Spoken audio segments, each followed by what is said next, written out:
कौन कौन चलना चाहता है मथुरा की तरफ? याद करो 92 में हमारे पूर्वज गए थे अयोध्या, उसके बाद हमें राम मंदिर मिला है। इतनी मेहनत, इतना प्रयास, इतनी जागरूकता। 1992 में हमारे पूर्वज अयोध्या गए थे और उसके बाद अयोध्या मंदिर हमारा हुआ और अब मथुरा की तैयारी है। क्या यह मान लिया जाए कि मथुरा का जो विवादित मस्जिद है उसको भी इन लोगों ने निशाना बना लिया है? क्या ये लोग सुप्रीम कोर्ट और हाई कोर्ट से बड़े हो गए हैं?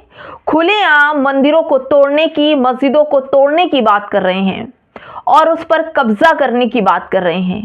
मैं बात कर रही हूँ मुसलमानों की मस्जिद मथुरा की, जिसका विवादित जो केस है वो कोर्ट में चल रहा है और अब इन पदयात्रा वालों की नज़र मथुरा की मस्जिद पर पड़ गई है और वो चाहते हैं कि जिस तरह से 1992 में अयोध्या गए थे और उसके बाद अयोध्या मंदिर उनका हो गया था और अब निकलेंगे मथुरा के लिए तो मथुरा का मस्जिद भी मंदिर में तब्दील हो जाएगी। पूरी खबर बताऊंगी दोस्तों और आखिर इस खबर के पीछे चल क्या रहा है वो भी बताऊंगी। नमस्कार, आप देख रहे हैं बामसेफ न्यूज़ और मैं हूं आपके साथ शैला।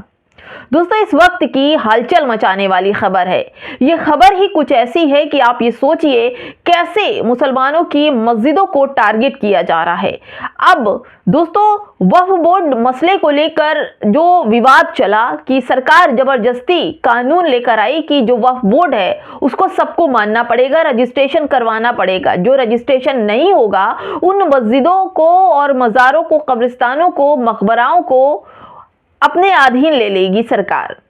और ये बहुत सोच समझ कर किया गया और नहीं भी होगी तो उन्मादी भीड़ पहुंच जाएगी, मकबरा तोड़ेगी, बताएगी कि ये पहले से मंदिर था और उसे तोड़कर ईंट अपने घर ले जाएगी।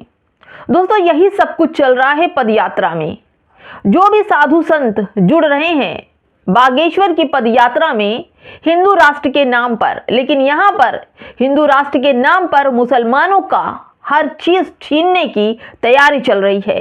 ये विवादित बयान नहीं तो फिर क्या है कि 1992 में हम गए थे और अयोध्या हमारा हो गया था, अब चलना होगा मथुरा और मथुरा हमारा होगा, मथुरा की मस्जिद हमारी होगी। दोस्तों, क्या चल रहा है?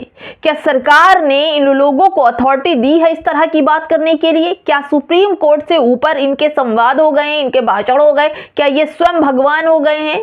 कथा करते हो, कहानियां सुनाते हो, वहां तक तो ठीक था, पदयात्रा भी निकाला वो भी ठीक था, हिंदू राष्ट्र की बात कर रहे हो वो भी ठीक है, लेकिन मुसलमानों को लेकर जिस तरह से निशाना बनाया जाता है। एक साधु संत आते हैं इसी पदयात्रा में, कहते हैं कि मुसलमानों के लिए हथियार रखो और इनका नरसंहार करने के लिए तैयार रहो। और जो पदयात्रा के शीर्ष हैं वो कहते हैं कि सनातन को जो ना मानेगा, सनातन की जो बात नहीं करेगा, हम उसके सीने में सनातनी झंडा गाड़ देंगे और उन्हें कहीं का नहीं छोड़ेंगे। दूसरी साध्वी आती हैं, कहती हैं कि मुसलमानों का बहिष्कार करो, मुसलमानों को आर्थिक तौर से तोड़ दो और उनका बहिष्कार पूरी तरह से करो। जब ये आर्थिक तौर से टूट जाएंगे तो ये बिल्कुल भी मरने के काबिल, मतलब मर जाएंगे, ख़त्म हो जाएंगे। दूसरे आते हैं, कहते हैं कि जहां पर मुसलमानों की ज़्यादा आबादी है वो मिनी पाकिस्तान है और उनकी जांच होनी चाहिए, उनके बुर्कों में रहने वाली औरतों की जांच होनी चाहिए। तीसरी साध्वी आती हैं, वो कहती हैं कि हम इन्हें धूल में मिला देंगे, हम इनका फन कुचल देंगे, आस्तीन के सांपों को कुचलने का समय आ गया है और इन्हें कुचल देंगे और ख़त्म कर देंगे। और भी लोग जुड़ते हैं, कहते हैं जो कथावाचक हैं, बड़े बड़े पंडाल आश्रम लगाते हैं, जो पैसे से कथा करते हैं, पैसा देकर आश्रम से कई कई महीने लिस्ट निकलती है, फिर उनको सेलेक्ट किया जाता है, उनसे भर भर के पैसे लिए जाते हैं, तब उन्हें कथा सुनाई जाती है। ऐसे भी कथावाचक जुड़े हैं और वो कहते हैं कि 1992 में हम अयोध्या गए थे और अयोध्या में जानते हैं कार सेवक कितने गए थे और उन लोगों ने बाबरी मस्जिद तोड़ दी थी और वो केस चल रहा था कोर्ट में, लेकिन कोर्ट को मानने से इन लोगों ने इनकार कर दिया था और मस्जिद को शहीद कर दिया था।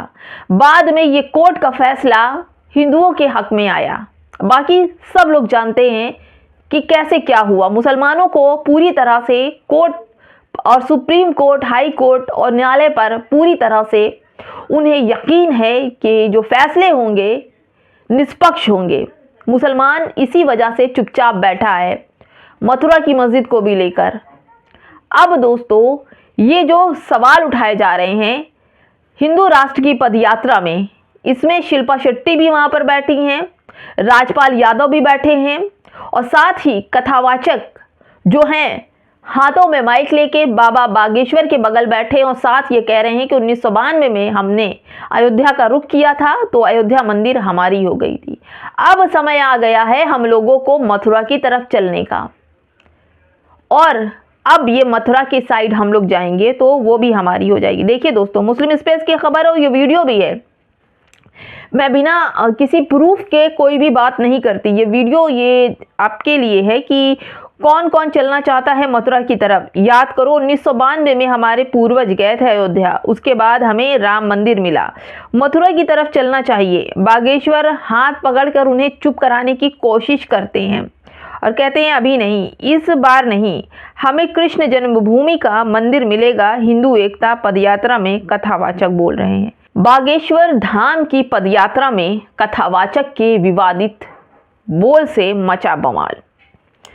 ये जो कथावाचक हैं, जो लोग आ रहे हैं बाबा बागेश्वर की पदयात्रा में शामिल हो रहे हैं, पर्ची वाले बाबा की, और इनके साथ साथ कुछ सेलिब्रिटी और कुछ क्रिकेटर जिन पर ईडी सीबीआई का शिकंजा था, वो बाबा बागेश्वर और बीजेपी के मशीन में धुलने के लिए पहुंच चुके हैं। वैसे ही शिल्पा शेट्टी और राजपाल हैं जिन पर कई तरह के आरोप लगे हैं शिल्पा शेट्टी उनके पति के ऊपर।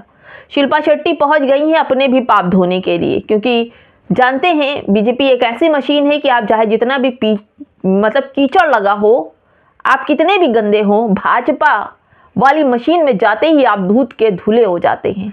तो ये लोग अपने पाप धोने के लिए भाजपा और पदयात्रा में शामिल हो रहे हैं। चाहे कितना गंदा बोल दो, इस पदयात्रा में 7 खून माफ है। आप कुछ भी बोलिए, मारने की बात कीजिए, काटने की बात कीजिए, तोड़ने की बात कीजिए, बहिष्कार करने की बात कीजिए, धूल में मिलाने की बात कीजिए, कुचलने की बात कीजिए। इस यात्रा में जहां पर बाबा बागेश्वर है, उसका नेतृत्व कर रहे हैं और जो जुड़ने वाले साधु संत है इस तरह के बयान दे रहे हैं, तो इसमें पूरी सरकार का जो हाथ है, सरकार किसी भी तरह के इनके बयानों को विवादित नहीं मानती है और इनके लिए 7 खून माफ है।